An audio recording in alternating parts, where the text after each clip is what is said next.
So the Daggerheart playtest is here and it's loud and proud. I played Critical Role's new RPG with friends and I really loved some of the fresh ideas the game brings to fantasy role-playing. If you're wanting to know if the game is for you or how you can bring some of its best systems to your favourite role-playing games, stay tuned as I share my experience and review its systems. If you're wanting to try Daggerheart out for yourself, you can get access to the playtest for free from the Daggerheart website. You can either download files to print and play, or play for free online using DemiPlane. I downloaded everything, read through the impressive playtest manuscript, which is almost 400 pages long, and printed out a load of stuff to support my game. The playtest includes a starting adventure and pre-gen characters, but I wanted to see what character creation is like, so I printed out blank character sheets and cards and started from scratch. The playtest manuscript really is impressive and it doesn't just cover the game rules but gives lots of advice on running a game. I did my best to follow all of this so I can properly review how the game is intended to be played.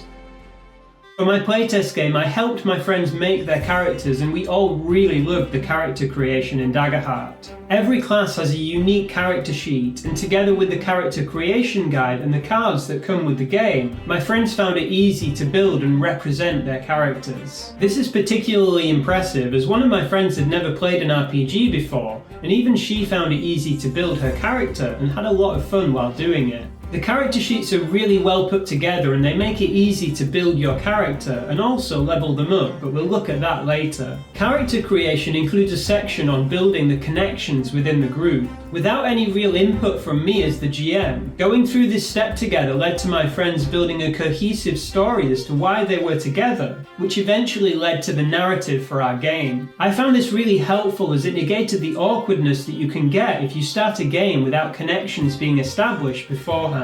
In Daggerheart, characters are represented by their character sheet, as well as a set of cards that represent their ancestry, heritage, subclass, and domain abilities. When you make a character, you'll get to choose from all of these, and there are quite a lot of choices that you can make, even at level 1. As well as choosing your class, you choose a single ancestry, heritage, and subclass, and choose 2 from a range of domain cards available to you at level 1. In the playtest there are 6 domain cards that you can choose from, which is already quite a lot of choice. You'll also get to select from a fun range of starting weapons and select one of 4 pieces of starting armour. The cards and character creation in Daggerheart are one of the strongest aspects of the game in my opinion for a few reasons. One of the things I love the most is the amount of choice that you get and how interesting you can make a character even at level 1. I've been playing RPGs for years now and D&D 3.5 is one of my favourite systems because of the sheer amount of choice that you get in building your character and making them unique.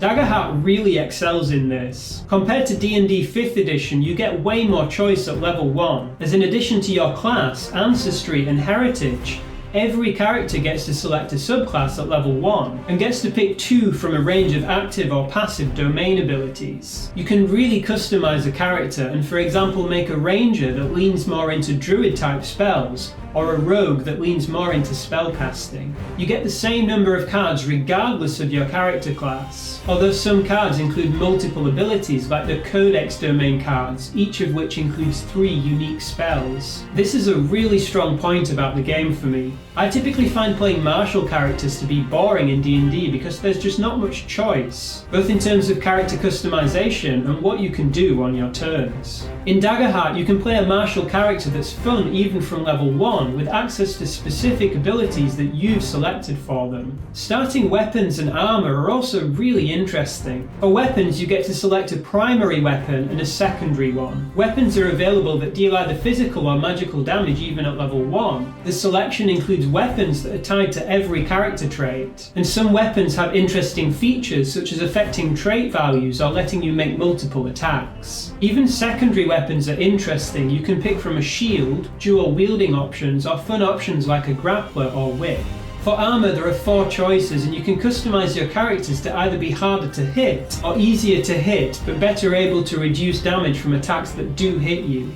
I really love the use of cards for tracking abilities. I love the physical touch, and I prefer to play in person using physical player aids whenever possible. The description for every ability fits onto a single card, so it's easy to find information about your character's abilities. This is huge. I got so tired of trying to fit everything onto a character sheet in D&D and the complicated mess that makes, that I made a custom character journal to make playing characters easier. Cards is another way to do that, and I already have ideas about making DIY cards that you can customize and print yourself for both D&D and Daggerheart. If that's something that you'd like to see, or if you're enjoying this video, let me know in the comments and make sure to subscribe so you don't miss out.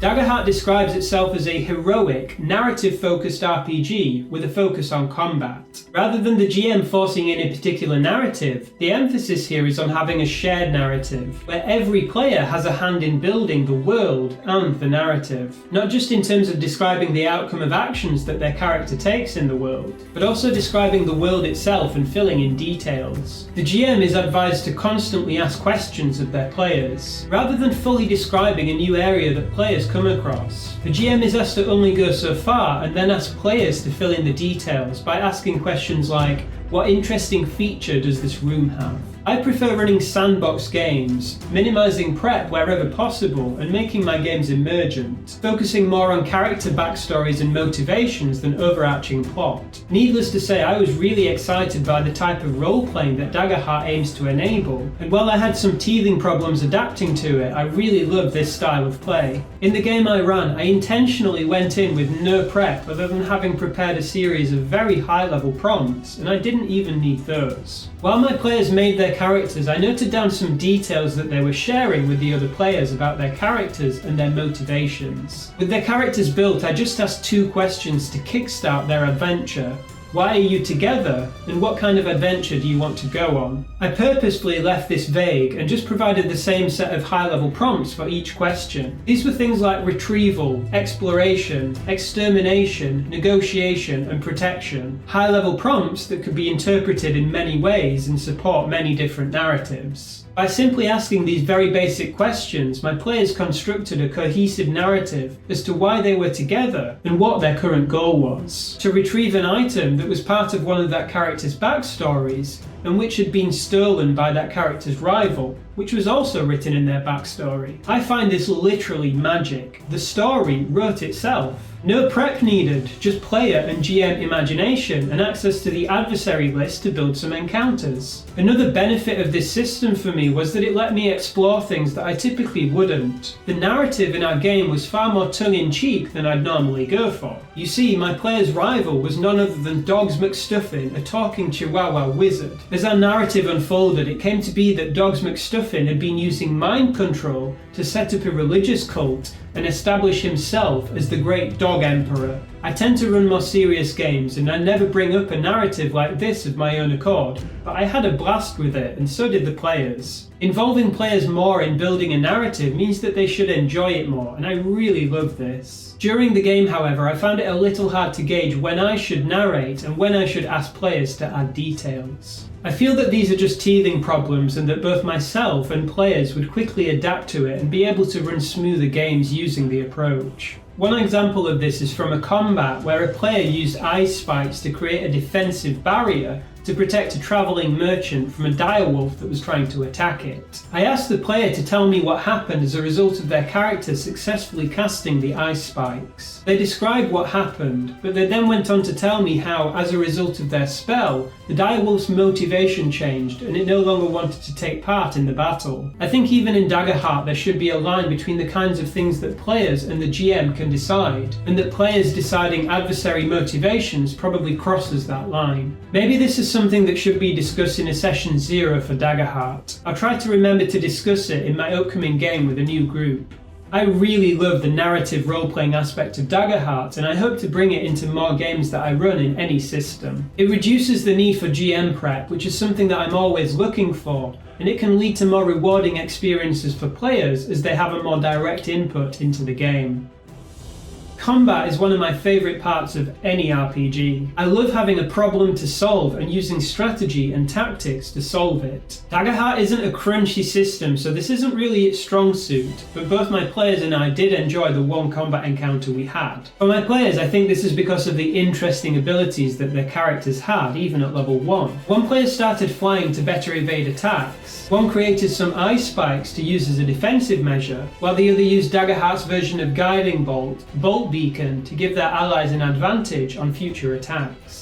The combat in my game was an encounter against a pack of 3 direwolves that were attacking a travelling merchant. Daggerheart's GM advice really emphasises that the motivation of every combatant should be key to the narrative. I took this to heart and had one of the wolves motivated to attack the merchant, while the other 2 were more interested in feeding on his former equine companion. As the characters took actions within the combat, I had the motivations of the wolves change to match. Thinking extra hard about motivations and how they should change as a result of player actions and circumstances is really great advice, and I'll make sure to make more of an effort with it in games in other systems too. Combat in Daggerheart works like this. As soon as combat starts, the GM brings the action tracker out. Players start with initiative, and every time they take an action, they add an action token to the tracker. When a player rolls a failure or rolls with fear, which should be pretty often, player passes to the GM for them to make a move. Every move made by an adversary costs the GM an action token, and they can't typically activate the same adversary more than once during a single GM move. When the GM has no action tokens left, or they can't or don't want to use another action token, they pass play back to the players.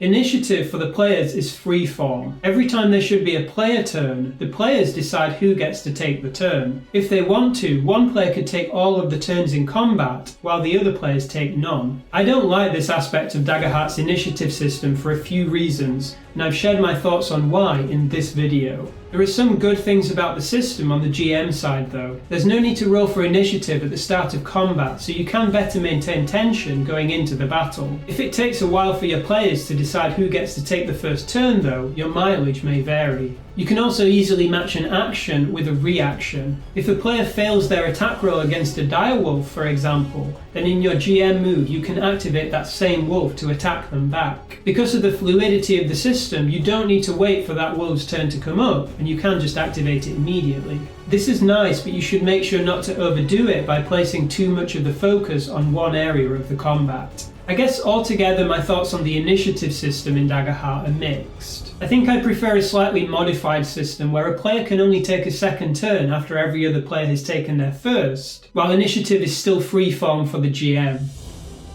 On Adversaries, I only tried out the dire wolf during my playtest game, but I had a look through the list and there are a nice range of adversaries for different tiers of play that have interesting abilities. The playtest includes easy to follow guidelines for building encounters for a range of difficulties. I used this in my game and I think it worked quite well. Adversary stat blocks are simple and easy to understand. At the moment they just include mechanical information, but the playtest promises that narrative descriptions will be added in the future. I'm looking forward to trying out more adversaries in an upcoming game, and looking forward to the release later this year to see what Daggerheart has to offer.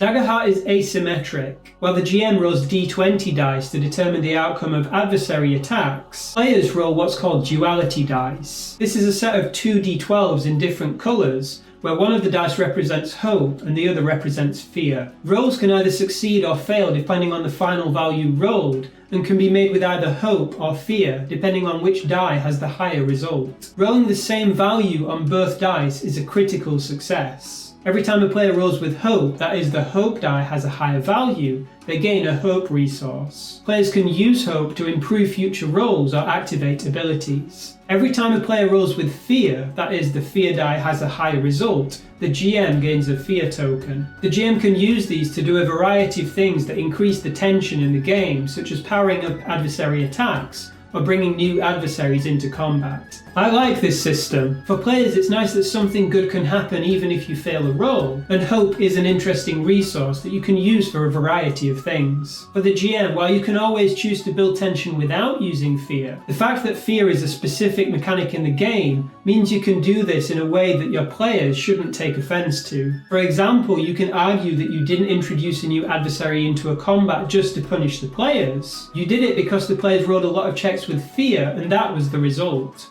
In combat, most player actions will trigger a roll of the player's duality dice, and a player's turn is defined as having a single roll of the dice. Out of combat, Daggerheart advises GMs to minimize the number of dice rolls they ask for. Every time the duality dice are rolled, Daggerheart asks GMs to evolve the narrative based on the outcome. If a player rolls with hope, then something good should happen, regardless of whether the result was a success or failure. It's up to the GM to either narrate what this good thing is or to get a player to. Likewise, if a player rolls with fear, then something bad should happen, regardless of whether the result was a success or failure. Again, it's up to the GM to facilitate this. I found this aspect of the game really tiring. It can be exhausting evolving the narrative every time hope or fear is rolled, because that happens on almost every player roll. Just how many ideas do you have to bring something extra into the narrative that's either good or bad for the players? I'd advise both Daggerheart GMs and the game designers to treat this more as a tool that you can use if you want to,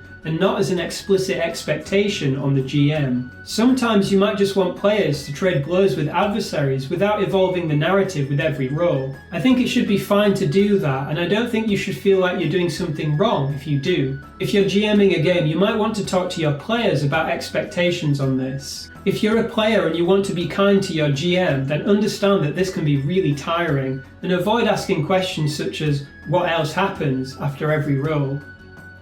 Admin can slow games down, taking away from the action, and I feel like Daggerheart handles it well, both for the players and the GM. For the GM, the fact that there's no initiative track and that hit point values are low make for really smooth games. You'll be counting fear tokens and action tokens and trading between the two from time to time, but I actually find this element fun, as playing with your tokens can help build some extra tension in the game. For players, the character sheet has a lot of what you need to track, and it makes it easy to do so. Armor users, hit points, stress, and hope have a limited number of pips, and it helps that gold is tracked in conceptual values such as bags, handfuls and chests rather than actual values. It feels to me that there are generally less modifiers to rolls than there are in games like D&D 5th edition. Attack bonuses seem rare, although you can get one from the longsword, and the main way to add modifiers to a roll is by spending hope to apply an experience. I won't discuss experience otherwise in this video, but it is a nice mechanic.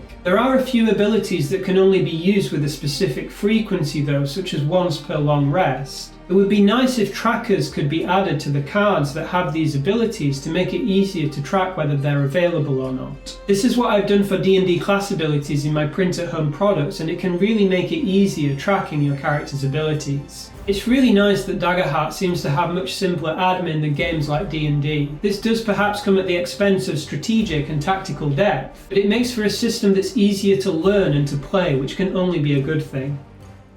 For my game, I printed off the playtest's loot and consumables tables. While I only gave out a few consumables during my game as a reward for my players saving the travelling merchant, I looked through the tables and I'm really happy with what's available. You can get interesting magic items and consumables even from a low level. This includes, for example, Daggerheart's equivalent of sending stones, which allow you to communicate over long distances, and consumables that have minor mechanical benefits, such as potions that each add a modifier to a single roll using one of the game's traits. I mostly play D&D 5e these days, and I get bored by the low level of itemization in it. I don't know about you, but I prefer a high fantasy setting where there's loads of interesting loot to discover. I feel the Daggerheart playtest already hits that, and I'm looking forward to the final release to see if it leans into it even more.